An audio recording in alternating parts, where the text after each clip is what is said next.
Oke guys, welcome back to Daily Charting with Toshi, di mana kita akan daily chart your favorite cryptocurrencies. Sebelum kita masuk ke DCWT kita pada hari ini, sorry kalau suaranya sedikit berbeda karena gue ketinggalan mic gue yang biasa ya. Jadi ya kalau sampai ada perbedaan sedikit, mohon maaf ya.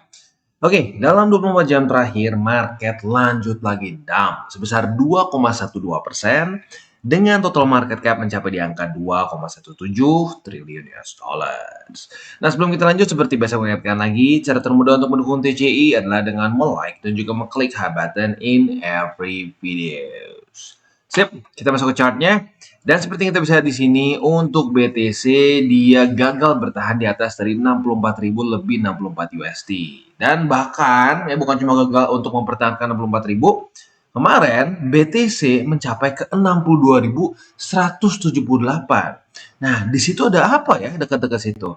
Jawabannya adalah MA200 weekly. Ya, jadi ini untuk ketiga kalinya dalam 3 minggu berturut-turut BTC retest ke MA200 weekly. Nah, pertanyaannya adalah apakah kita akan jebol dan weekly close di bawah dari MA200 atau tidak? And by the way, sekarang MA200 itu ada di angka 62.241. Nah, kita tinggal lihat ya. Andaikan sampai dia jebol lagi di bulan Juni ini, which is masih ada sekitar 10 harian, ya sekitar 10 harian lah ya. Nah, kalau sampai itu terjadi, apakah kita akan berirama lagi dengan bulan Juni 2022 ya? Kalau kita di sini di Juni jebol, baru di Juli ada rally gitu ya. Nah, tapi apapun itu kalau ya kita lihat sekilas ya maupun ini di atas atau di bawah dari MA 200, menurut gua kita yang nggak bisa pungkiri memang bulan Juni ini adalah bulan yang merah gitu ya.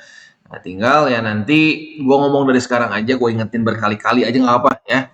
Juli itu secara data possibility-nya cukup besar dia naik. Contoh nih 2022 hijau, 2018 ya, 2018 mana Juli itu? Nah, Juli hijau ya. Nah, kalau di 2014 ini kebalik lucu ya. Juninya itu sedikit sedikit hijau, Julinya merah begitu ya. Tapi kalau kita mau ngomong in general, Juli itu banyaknya hijau kalau Juninya merah begitu. Nah, jadi andaikan sampai bulan Juli tiba-tiba kita dapat momentum yang besar, jangan FOMO gitu ya, karena datanya seperti itu. Dan ya kalau secara resisten utama sekarang ya jelas MA200 lagi, MA20 di daily ya, yang warna hijau ini nih. Dia yang menjadi tukang pukul ya. Ini sedikit mengingat masa-masa di 2022 ya, di mana MA20 menterorize BTC begitu ya. Nah, jadi selain dari MA 200 weekly mungkin ya, yang harus kita lihat lagi adalah struktur di daily. Apakah kita berpotensi untuk memecahkan struktur yang relatif bullish dari Juni awal lah ya, Juni awal di mana dia membuat suatu higher low, higher high. Nah, kalau di sini kan nggak sampai lower low ya, hanya membuat low nih ya. Andaikan ini naik ke atas, apakah BTC akan reject oleh salah satu resisten di sini? 520 mungkin, atau 64.064 mungkin. Andaikan dia reject oleh salah satu resisten ini, dan drop lagi, nah ini artinya apa? Pecah struktur, sama seperti di sini, cuman di versi kebalikannya ya. Di sini terbentuk suatu higher low and then higher high. Nah, kalau di sini konfirmasi reversalnya adalah dia membuat suatu lower high and lower low, begitu ya. Nah, ini sebenarnya yang mungkin kita harus perhatikan juga selain dari struktur itu bisa aja seperti ini. Bisa terbentuk head and shoulders. Sini shouldernya, ini head, dan dijebol. Kalau dijebol ke sini, nah itu ada possibility juga. Tetapi jujurnya kalau menurut gue pribadi, head and shoulders kita jangan terlalu pikirin dulu. Ini gue ngomong karena pasti ada yang nanya ya.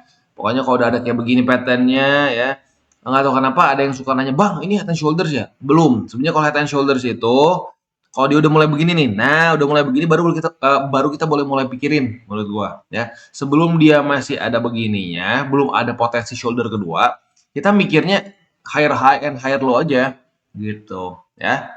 Udah, kita lihat seperti apa nanti ya. Sip, selanjutnya kita akan lihat dulu ke Ethereum deh. Untuk Ethereum ya nggak beda jauh sama BTC ujung-ujungnya ya, dan posisi short kita sudah kena target TP nih. Retest 1, retest 2 di angka 1824. Buat yang konservatif sih udah kena di hari pertama ya, langsung kena di hari pertama di sini ya. Nah, untungnya sekitar 2,5%. Buat yang agresif dan target TP-nya di angka 1699, congratulations, akhirnya kena dan profitnya langsung besar ya, 7,45% dalam berapa hari nih? 1, 2, 3 hari, dalam 3 hari. Ya not bad sebenarnya ya. Sip. Tapi nantilah untuk setup selanjutnya kita akan bahas di belakang karena ada setup features lagi yang lain ya.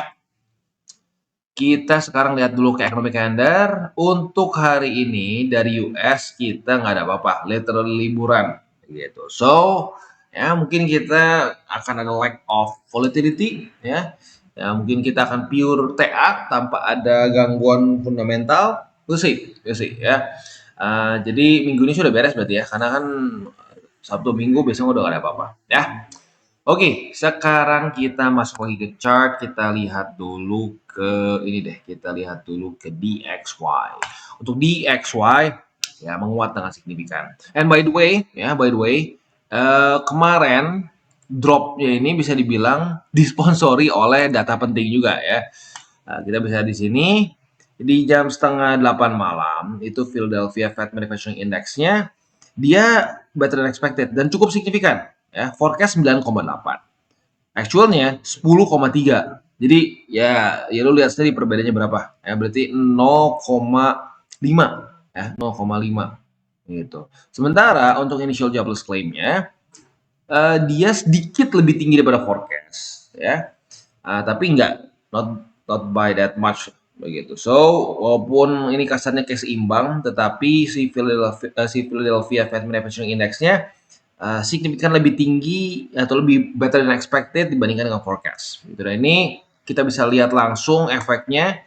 Ini di mana saudara? Ini di setengah mana sih? Di sini ya. Dari jam 7 ke jam 7 ke 8 ya.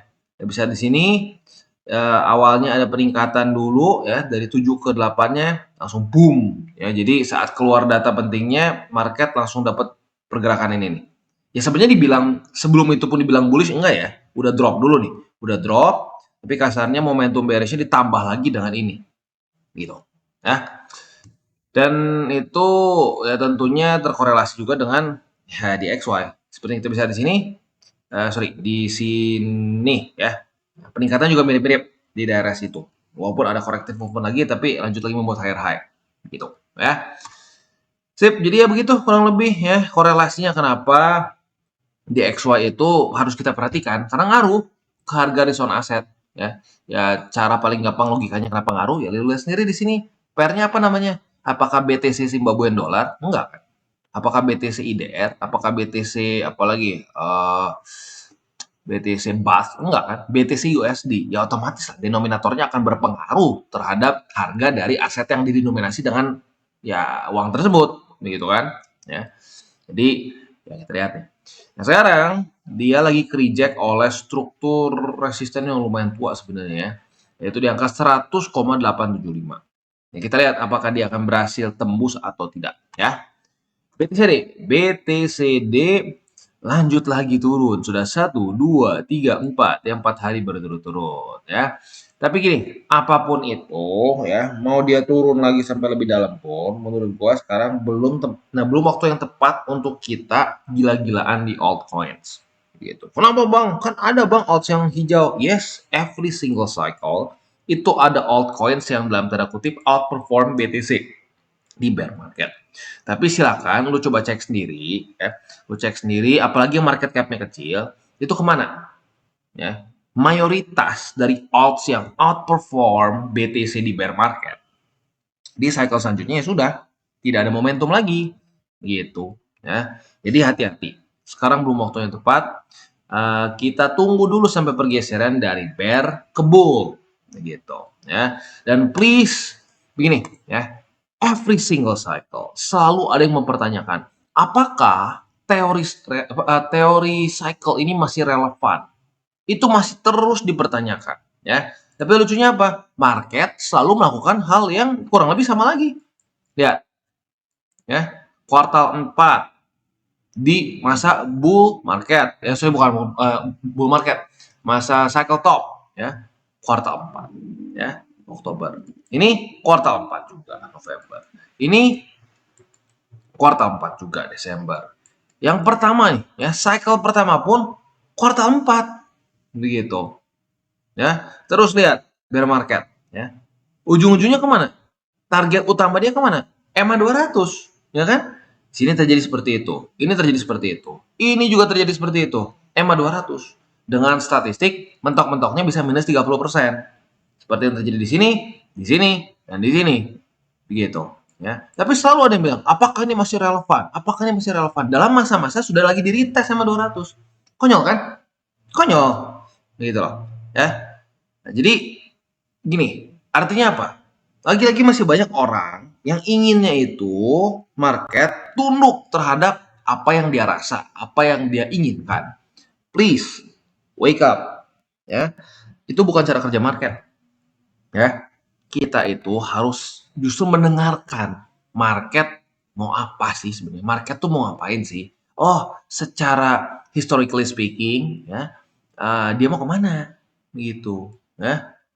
Nah, itu yang harusnya kita pikirin. Bukannya, oh, apakah kali ini sudah tidak relevan? Ya, silakan. Ya, kayak gini nih. Banyak orang yang sudah bilang teori cycle tidak relevan kan. Ngapain nunggu? Ngapain kita nunggu EMA 200? Nggak akan ke situ. Kita sudah bottom di Februari. Ya, udah beres nih. Udah bottom, mau kemana lagi? Udah dalam. Begitu kan? Naik. Wah, tuh, lihat. Terbukti kan naik. Udah, kita sudah bottom kemarin di Februari. Gua tanya, bottom nggak? Apakah ini week terendah? Tidak. Apakah ini weekly close terendah? Tidak. Apakah daily close terendah? Tidak. Jawabannya. Gitu. Ya. Itu semua kita bisa dapatkan kenapa? Teori cycle. Teori cycle, dan lucunya ini tuh this is not the first time Februari ini menjadi kayak fake out. Ya. Terjadi juga di 2018. Nih, 2018 bulan Februari tuh ya. Nih, ini udah bottom nih. Itu udah cukup segini aja. Kita bakal super cycle. Ya, ini bahkan lebih make sense dibandingin di sini ya. Di sini orang berdebat Februari bottom tuh udah deket juga kayak sama 200. Di sini ya. Di sini orang ngomong super cycle masih lebih make sense. Gitu, atau bilang nggak ada bear market masih make sense di Februari 2018 karena masih deket. Oke, ini drop gila. Ini drop gila. Wow ya, nyaris 70% begitu. Tapi kalau lo perhatiin memang drop-drop zaman dulu gila. Tuh ya, dropnya 40. Ini drop di sini nih. Ini drop berapa nih? 27 dan seterusnya gitu. Jadi ya mungkin orang berpikir, oh yaudah ini memang koreksi lebih gede aja. Tapi kalau lo ngikutin teori cycle, lo sadar bahwa no no no no no. This is not just another drop.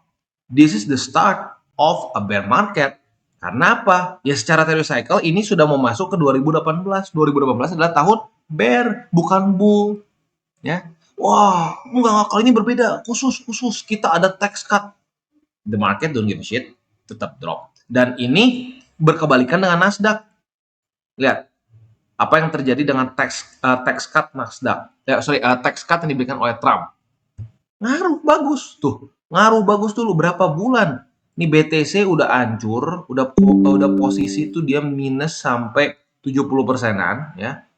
Tetapi Nasdaq masih membuat new all time highs. Cuma kapitulasi akhirnya bareng-bareng nih kompak. Ya udah deh, gue ikut deh, jet gitu ya. Nah itu, jadi please ya, apa namanya, sebelum ada lagi yang bertanya, apakah teori cycle masih relevan? Ya lu pikir sendiri, menurut lu masih relevan nggak? Ya, ini kita kayak sama 200 gitu. Jadi kayak konyol banget gitu kalau sekarang masih nanya apakah teori cycle masih relevan. Ya ini kalau ini nggak relevan, apa argumennya ini tidak relevan? Begitu. Sekarang masih sangat relevan. Kedepannya mungkin nggak? Mungkin. Teori gua kapan teori cycle akan berkurang relevansinya? Menurut gua teori gua adalah saat ya, itu kan block reward itu ada dua ya. Ada validation fee, ada block subsidi ya. Subsidi block disebutnya. Nah, subsidi block itu yang didapatkan oleh para miners ya saat saat dia berhasil memining. Nah, itu yang mainly orang berpikir hanya di situ ya. Wah, dapat misalkan 10 BTC. Setelah halving, nah berkurang dari 10 jadi 5. Nah, itu blok subsidi. Sisanya ada namanya block, bukan block, tapi validation fee. Nah, itu banyak orang nggak tahu. Nah, teori gue adalah teori cycle akan semakin lebih random saat validation fee mendekati ke blok subsidi atau bahkan udah kebalik. Validation fee lebih gede daripada blok subsidi. Nah, jadi ada teorinya kan. Nah, jadi bagi kalau orang yang berkata, oh teori cycle sudah tidak relevan nih, atau gini, kalau kayak gitu udah nggak berani lah mungkin ya sekarang ngomong seperti itu. Kalau dulu berani waktu lu kayak begini, teori cycle tuh sudah tidak ada ininya, udah nggak guna, udah tidak relevan. Kita sudah batam di sini. Sekarang cuma kayak dijadikan pertanyaan, apakah masih relevan? Ya lu jawab sendiri. Kalau menurut gua masih sangat. Begitu. Apa yang membuat tuh berkata jadi tidak relevan? Gitu. Ya gue tanya balik. Ya kalau gue bisa kasih data banyak. Ya pengulangan kita, pengulangan dari cycle-cycle sebelumnya masih sangat rapi. Gitu. Dan ini distinct di BTC. Lu lihat di Nasdaq, S&P Dow Jones enggak, mereka lebih random. Begitu. Ya. Nah, begitu. Jadi biasakan jangan kayak burung beo. Gitu.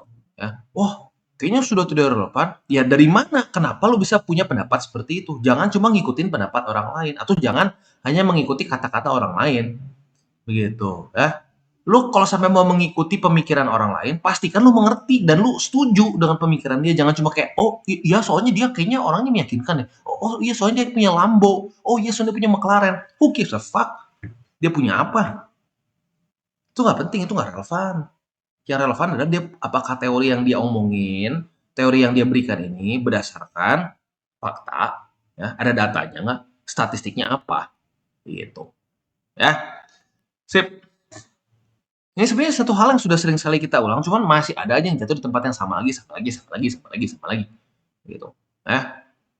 Dan apa poin-poin yang kadang-kadang di-argue oleh orang-orang yang wah this time will be different, ya, itu kalimat yang sangat berbahaya dalam dunia investasi, kalinya akan berbeda, gitu ya. Itu adalah argumen yang sama dan yang sebenarnya literally 2 menit dijelasin lu akan sadar kalau lu objektif ya, lu akan sadar bahwa oh iya ya, that's bullshit, gitu loh. Karena tidak ada pembuktiannya.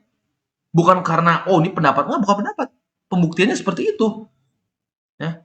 Nah, jadi makanya saat gue ngomong fakta data statistik itu sebenarnya bukan cuma buat investasi, tapi keseluruhan hidup. Ya. Kalau lu nggak punya 3 hal itu, gitu ya, ya kecuali ini urusan iman ya, urusan apa namanya keselamatan gitu, religion gitu ya. Nah, selain dari itu harus pakai itu fakta data statistik. Ada nggak mendukung nggak? Kalau nggak mendukung ya jangan kaget kalau gagal. Gitu. Ya. Sip. Selanjutnya kalau kita di sini ya, yang uniknya kemarin itu Nasdaq malah ini ya, oh so ini weekly. Ya well, tetap. Nasdaq hijau, S&P hijau, Dow Jones enggak. Ya, ya jadi lah, ya, seperti gue bilang, enggak sama. Dan apa namanya orang-orang yang bilang, wah selama Nasdaq, S&P, Dow Jones masih aman, BTC akan aman, ya enggak kan? Itu hanya ngelihat 2022, hanya ngelihat satu bear market saja. Sementara bear market yang lain 2018, 2014, 2022 2018 dan 2014 dilupakan. Gitu. Ya dan faktanya sekarang kita mengikuti pattern 18 dan ya 14 kan. Nah, ya itu ya. Sip. BTCD udah tadi ya. Udah tinggal kita masuk ke buy limit. Sebelum kita masuk ke buy limit seperti biasa, gua akan disclaimer dulu bahwa semua konten dari TCI bukanlah financial advice. Ini semua bentuknya adalah edukasi. Lalu bagaimana cara mendukung TCI? Ada baik caranya. Lu bisa like our video, bisa share our video, itu juga bisa menggunakan link referral kita di bawah. Dan sekarang kita akan dengar dulu pesan-pesan sponsor kita pada hari ini. Freeze brought to you by Bybit, di mana kita bisa trade berbagai macam aset class. Yes, aset class. Nggak hanya kripto ya, tapi tetap kripto masih menjadi yang paling utamanya. Dengan adanya Bybit TradFi Trading, kita bisa juga trade forex, metal, oils, indices, stocks, dan banyak lagi. Jadi buat lo nih yang mungkin ngerasa, aduh di masa-masa seperti ini kayaknya boleh nih pengen nyoba aset kelas lain. Nah, boleh pertimbangkan atau menggunakan Bybit TradFi Trading. Ya. Tetapi buat lo yang nyaman di kripto, tenang ya. Semua tools sudah disiapkan oleh Bybit. Ya. Mulai dari yang paling simple, lo pengen trade spot ya bisa. Lo mau trade futures bisa. Ya. Dan di sini juga lo bisa settle-nya di USDT maupun USDC. Dan buat toolsnya sendiri ya lengkap. Mulai dari copy trading ya. Lalu juga di sini ada Trade GPT ya, di mana lu bisa trade menggunakan AI, trading bots ya, dan juga bahkan buat lu yang mungkin ngerasa aduh bang, gue belum pede nih bang trading futures, gue pengen latihan dulu ya. Lu juga bisa pakai demo trading di sini. Jadi sangat lengkap sekali ya. Dan jangan lupa juga ya berbagai macam reward yang lo bisa dapatkan ya. Mulai dari welcome gifts, lalu event-event tertentu ya, silakan lo bisa pilih dan setiap bulannya mungkin bisa ada yang baru-baru lagi juga ya. Dan juga ya di sini lu bisa juga belajar berbagai macam hal mengenai kripto dan bahkan lu bisa earn sampai 20 USD at least for now ya. Nanti kedepannya mungkin ada event-event lain. Sip. Jadi buat lu yang tertarik untuk menggunakan Bybit, pertimbangkan untuk menggunakan link reflector di bawah dan mulai trade di Bybit. Dan sekarang kita masuk ke Bitcoin. Untuk Bitcoin sayangnya posisi long kita kena cut loss atau SL ya. Ya tergantung lu pasang SL di mana ya. Tapi good news-nya buat yang konservatif ya. Konservatif kan tutup berarti sebelum jam setengah 8 malam nih ya. Kalau tutup di situ, kita coba cek kita setengah 8 malam nih ya. Setengah 8 malam di mana nih? Setengah 8 malam. Oh, sorry. Nah, di area sini nih. Kalau tutup sebelum setengah 8 malam atau jam setengah 8 pas begitu ya. Lu antara profit tipis, super tipis atau ya kalau sampai minus kecil banget ya. Nah, tapi buat yang agresif sayangnya ya cut loss-nya lumayan gitu ya. Hitungan SL juga ya lumayan ya. Jadi itu kurang lebih untuk setup long kemarin. Hari ini kita sudah kebuka posisi long lagi. Kenapa? Karena sudah terjadi retest 1, retest 2 di angka 62.771. Nah, posisi long kita ini target TP-nya ada beberapa ya. Bisa di sini nih. Ya, bisa di angka 63.314 ya. Atau boleh juga di sini nih ya. Tentunya ini sedikit lebih agresif kalau di atas ini ya, di angka 63.535. Dan yang paling agresif di angka 64.000 lebih 64 USD. Jadi ada 3, 1, 2, 3. Mau partial juga boleh, Bang, bagi 3. Boleh ya. Sip. Itu setup long pertama. Setup long kedua ya, ini opsi kedua. Lu boleh juga, Bang, daripada di 62.700-an, lebih baik gua pasang limit long di MA200 di angka 62.241. Boleh nggak, Bang? Boleh juga karena kemarin sudah terjadi retest pertama. Begitu. Dan ya arguably MA200 ini memang satu support yang relatif kuat, begitu kan. Jadi ya boleh juga kalau lu mau pertimbangkan untuk gue sih skip yang ini, Bang, gue pengen MA200. Nah, kalau buat yang MA200 ada kasarnya target TP tambahan ya. Bisa juga di sini di angka 62.771. Jadi ada 1, 2, 3, 4 gitu ya. Sekali lagi, mau partial TP juga boleh, sebagian-sebagian, seperempat ya, seperempat boleh ya. Atau misalkan lu mau lebih gede gitu, misalkan makin di atas makin lebih gede, itu juga boleh kayak di Martingale. Monggo ya. Sip. Spotnya, balik lagi, plannya, lu tergantung tergantung lu masing-masing ya. Mau DCA di sini boleh, nggak masalah ya. Mau DCA-nya, Bang, gue udah DCA gede deh sama 200 misalkan ya. Gue next targetnya itu kalau sampai minus 15% sesuai dengan plan, boleh ya. Lalu final stationnya di minus 30 di angka 43.300-an. Go ya. Sip. Next, kita geser ke Ethereum. Untuk Ethereum, kita sudah dapat setup long. Ya. Retest 1 sudah terjadi di angka 1689,1. Ya. Nah, sekarang kita bisa limit di sini untuk posisi longnya. Ya. Apabila terjadi retest kedua, kita bisa buka posisi long. Dan target TP-nya bisa di angka 20. Ya, atau bisa juga di sini, di angka 1824. Tentunya ini lebih konservatif, ini lebih agresif. Dan partial TP juga monggo ya. Untuk spot masih belum. Sip, itu kurang lebih untuk setup di DCWT kita pada hari ini ya. Selanjutnya kita jangan sih mostly gue udah taruh di depan tadi ya. Ini lebih ke penutupan aja dan reminder. Reminder dari gue begini ya. Kita ya dalam waktu yang relatif dekat ya tinggal beberapa bulan lagi akan masuk ke dalam masa-masa kapitulasi akhir ya. Kalau di 2022 tuh mungkin di daerah sini nih. Nah, ya kita langsung kasih visualnya aja deh biar gampang ya. Kita geser ke weekly. Nah, di sini nih ya. Ini kan Juni, Juli ya. Nah, ya ini juga mirip-mirip nih ya. Di 2018 juga sama-sama nih. Juni, Juli ya. Nah, kita udah dekat-dekat sini nih. Kapitulasi akhir. Nah, kapitulasi akhir ini ciri khasnya adalah orang akan banyak yang kasarnya tuh udah kesal, bahkan bukan cuma kesal, murka gitu dengan kripto ya. Padahal sebenarnya pikir-pikir konyol juga ya. Kenapa dia murka? Ya, kan kripto nggak utang apa-apa sama dia sebenarnya gitu kan ya. Ya kadang-kadang orang yang salah risk management sendiri yang berantakan dan lain-lain. Tapi apapun itu ya, dari 2 cycle sebelumnya, 2022 dan 2018 ya. Ya, itu di masa-masa bear market itu ciri khas terakhirnya udah sangat dekatnya adalah di kapitulasi akhir adalah banyak sekali yang maki-maki. Dan media massa cukup banyak yang nge-print stories yang basically ngomong kalau kita bikin TLDR-nya adalah Bitcoin is dead. Nah, di masa-masa itu, lu jangan jadi melempem. Gitu. Karena kalau lu melempem dulu nih, ya, di 2022, dia nggak dapet kesempatan, gitu, ya.